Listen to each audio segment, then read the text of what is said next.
नमस्कार मंडळी, मी प्रवीण शंभरकर, खेड्यातील मुलगा या यूट्यूब चॅनलवरती तुमचे स्वागत करतो। तर आज आपण बँक सीडिंग स्टेटस कसं चेक करायचं, तर त्याच्या दोन पद्धती आहेत। तर त्या दोन पद्धती कोणत्या तेच आपण आज या व्हिडिओच्या माध्यमातून आज जाणून घेणार आहोत। तर तुम्ही माझ्या चॅनलवरती नवीन असाल तर चॅनलला सबस्क्राईब करून शेजारची जी बेल आयकॉन आहे त्याच्यावरती प्रेस करायला विसरू नका।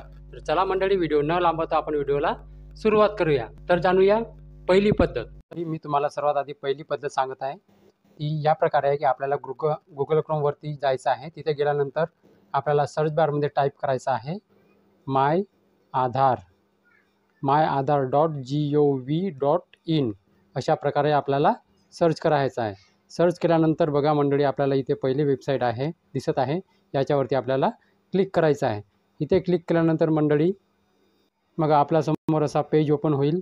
तर आपल्याला लॉग इन या बटनावरती आपल्याला क्लिक करायचं आहे। तर लॉग इन या बटनावरती क्लिक केल्यानंतर मंडळी बघा आपल्यासमोर असा पेज ओपन होईल। तर आपल्याला इथे आपला आधार नंबर आणि खाली जो आहे हा कॅप्चा या साईडच्या बॉक्समध्ये टाकून लॉग इन विथ OTP या बटनावरती आपल्याला क्लिक करायचं आहे।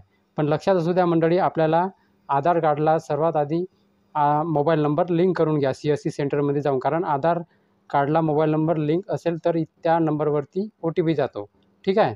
तर क्लिक केल्यानंतर बघा मंडळी, आपल्यासमोर जो आधार कार्डला मोबाईल नंबर लिंक असेल त्या नंबरवरती एक OTP येईल। तर ती OTP इथे आपल्याला भरायची आहे। OTP भरल्यानंतर मंडळी जे लॉग इन बटन आहे त्या लॉग इन बटनावरती आपल्याला क्लिक करायचं आहे।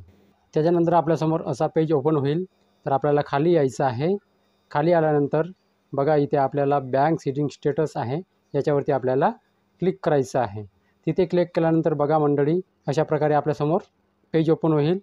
तर आपल्याला इथे बघा बँकेचं नाव आलं आहे आणि इथे ॲक्टिव्ह म्हणून दाखवलं आहे। तर अशा प्रकारे हे जे आहे स्टेटस, बँक सीडिंग स्टेटस आपल्याला चेक करायचं आहे। तर मंडळी ही होती पहिली पद्धत। पण या दोन्ही ज्या पद्धती आहेत त्या पद्धतीला तुमचा आधार कार्डला तुमचा मोबाईल नंबर लिंक असणे आवश्यक आहे। तर तुमचं आधार कार्डला जर मोबाईल नंबर लिंक नसेल तर पहिले तुम्ही CSC सेंटरमध्ये जा, तेथे तुम्हाला आधार कार्डला मोबाईल नंबर लिंक करून घ्या। तर चला मंडळी, आता आपण दुसरी पद्धत जाणून घेऊया। पद्धत चेक करण्यासाठी मंडळी आपल्याला परत एकदा गुगल क्रोमवरती जायचं आहे। गुगल क्रोमवरती जाऊन तिथे सर्च बारमध्ये बघा NPCI टाकून आपल्याला सर्च करायचं आहे। सर्च केल्यानंतर बघा इथे जे पहिली वेबसाईट आहे याच्यावरती आपल्याला क्लिक करायचं आहे। इथे क्लिक केल्यानंतर बघा मंडळी आपल्यासमोर असा पेज ओपन होईल। तर आपल्याला खाली यायचं आहे आणि हे बघा आपल्याला कंझ्युमर याच्यावरती आपल्याला क्लिक करायचं आहे। तर कंझ्युमरवरती क्लिक केल्यानंतर मंडळी बघा आपल्याला इथे भारत आधार सीडिंग अनेबल या ऑप्शनवरती आपल्याला टिक करायचं आहे। तर इथे टिक केल्यानंतर मंडळी बघा आपल्यासमोर अशा प्रकारे पेज ओपन होईल। ठीक आहे। तर इथे आपल्याला रिक्वेस्ट फॉर आधार सीडिंगवर, तर याच्या साईडला जो ॲरो आहे याच्यावरती आपल्याला क्लिक करायचं आहे। तिथे क्लिक केल्यानंतर मंडळी बघा आपल्यासमोर असा पेज ओपन होईल अशा प्रकारे। तर आपल्याला दुसरा ऑप्शन आहे गेट आधार मॅप स्टेटस, याच्यावरती आपल्याला क्लिक करायचं आहे। तिथे क्लिक केल्यानंतर मंडळी बघा अशा प्रकारे आपल्याला दिसेल।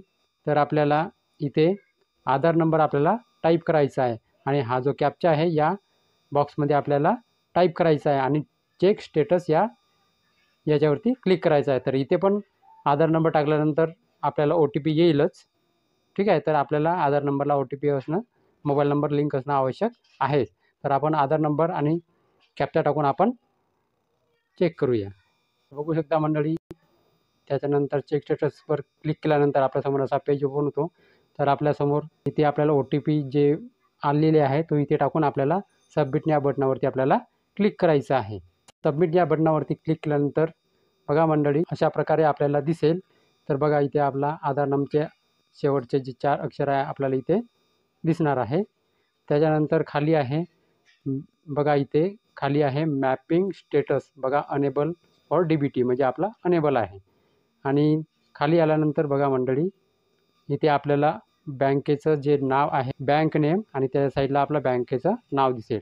तर अशा प्रकारे आपल्याला इथून पण आपल्याला स्टेटस जे आहे बँक सीडिंग स्टेटस आपल्याला चेक करता येते। तर मंडळी ह्या होत्या 2 पद्धती.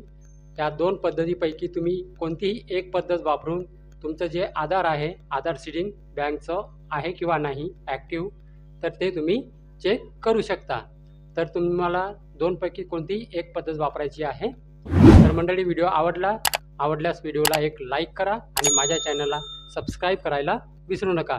तर मंडळी चला, उद्या महत्त्वपूर्ण व्हिडिओ आहे, तर आपण उद्याच्या व्हिडिओमध्ये भेटूया.